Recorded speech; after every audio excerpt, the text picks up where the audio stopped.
नमस्कार पेन्शनधारक बंधू आणि भगिनींनो.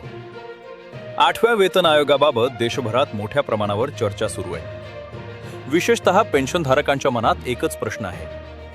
8वा वेतन आयोग लागू झाल्यानंतर पेन्शनमध्ये नेमकी किती वाढ होणार? समजा तुमची सध्याची मूळ पेन्शन 20,000 रुपये आहे, तर नवीन वेतन आयोगानुसार ती किती होऊ शकते याचे सोपे गणित पाहूया.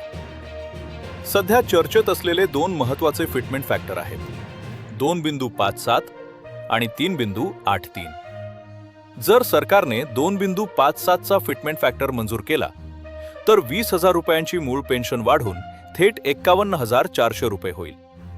मात्र कर्मचारी संघटनांची 3.83 या फिटमेंट फॅक्टरची मागणी मान्य झाल्यास हीच 20,000 रुपयांची मूळ पेन्शन तब्बल 76,600 रुपयांपर्यंत पोहोचू शकते.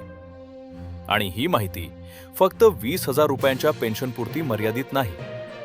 जर तुमची मूळ पेन्शन 10,000, 15,000, 25,000, 30,000, 40,000 किंवा 50,000 रुपये असेल तर त्या प्रत्येक रकमेचे 2.57 आणि 3.83 या दोन्ही फिटमेंट फॅक्टरनुसारचे संपूर्ण कॅल्क्युलेशन तुम्ही या व्हिडिओमधील चार्टमध्ये पाहू शकता. मात्र येथे एक महत्त्वाची गोष्ट लक्षात घ्या. आपण सांगत असलेल्या या रकमा केवळ नवीन मूळ पेन्शनच्या आहेत.